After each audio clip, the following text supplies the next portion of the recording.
Helpful ফুজুল ফাউন্ডেশনের তরফ থেকে আমাদের যে জলদান জীবনদান শুরু হয়েছিল, এতে মানুষ কতটা খুশি আজ আমরা দেখব। আমাদের পশ্চিম মেদিনীপুরের একটি অরাজনৈতিক সংগঠন, যে সংগঠন এই প্রথমবার, এখন পর্যন্ত অন্য কোনো সংগঠন সে কাজ করেনি, সেটা হেল্পফুল ফুজুল ফাউন্ডেশন করলেন।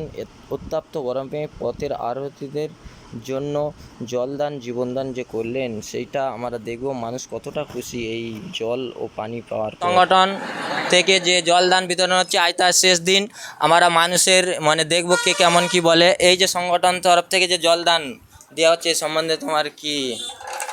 না, এই সম্বন্ধে খুব ভালো লাগলো যে এইটা তোমার গরমের মধ্যে, এই রোদ গরমের মধ্যে মানুষকে যে শরবত বিতরণ করা হচ্ছে, এই সংগঠন থেকে যে এটা করা হচ্ছে উপলক্ষে খুব ভালো লাগলো। আর এইভাবে ভাবছি তোমরা কাজ করতে থাকবে, আর মানুষের প্রতি এই গরমের মধ্যে যে উপকারটা করছো, এটা ওদের মনেও ভালো লাগবে।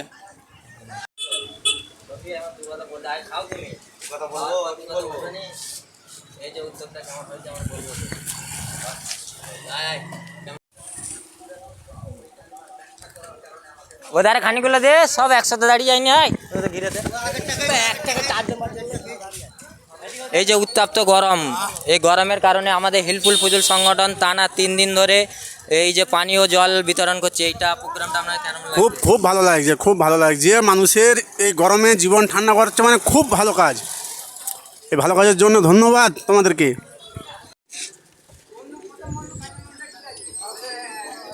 ভুটভুটি আসছে ওই যে বাকি।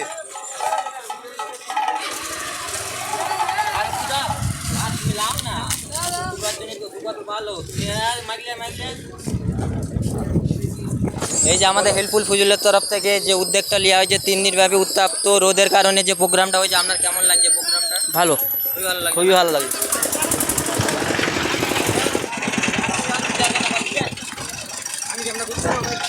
এই যে উত্তপ্ত গরমের কারণে আমাদের ছেলেরা হেল্পফুল ফুজুলের তরফ থেকে যে প্রোগ্রামটা করেছে, এই যে জলদান, আপনার কেমন লাগছে? ভালোই লাগছে, খুব ভালো লাগছে।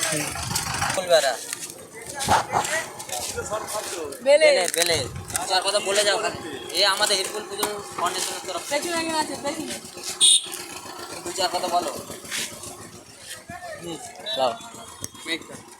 এই যে একটা নতুন সংগঠন হেল্পফুল ফুজুল ফাউন্ডেশনের তরফ থেকে টানা 3 দিন আমরা যে উত্তপ্ত রোদের কারণে পথের আরতির দিকে আমরা জলদান করছি, এই সম্বন্ধে আপনি 2-4 কথা বলো।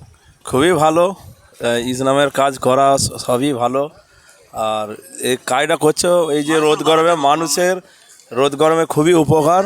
তো আমি খুবই খুশি হয়েছি, গর্ব। তো চিরজীবন মানুষের সেবা যত্ন করাটাই ভালো। তো আশা করি ইনশাল্লাহ।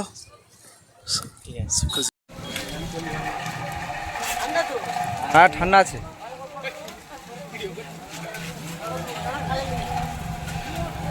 কথা বলবে কি? তাহলে বল। এই যে ঠান্ডা জলে হেল্পফুল ফুজুলের তরফ থেকে করা হয়েছে, এই সম্বন্ধে কেরম লাগলো আপনার? খুবই ভালো লাগছে তোমাদের এই উদ্যোগকে। আমি কৃষ্ণপুর সেরাজিয়া স্পোর্টিং ক্লাবের সভাপতি হিসাবে আমার খুব ভালো লাগলো তোমাদের এই উদ্যোগটাকে দেখে। আগামী দিন এটা যেন আরও বড় আকারে তোমরা করতে পারো, আমরাও থাকবো, আমাদেরকে বলবে, আমরাও সহযোগিতা করব, সব কৃষ্ণপুরবাসী সহযোগিতা করবে। এই বলে তোমাদেরকে, সংগঠনকে অশেষ অশেষ ধন্যবাদ।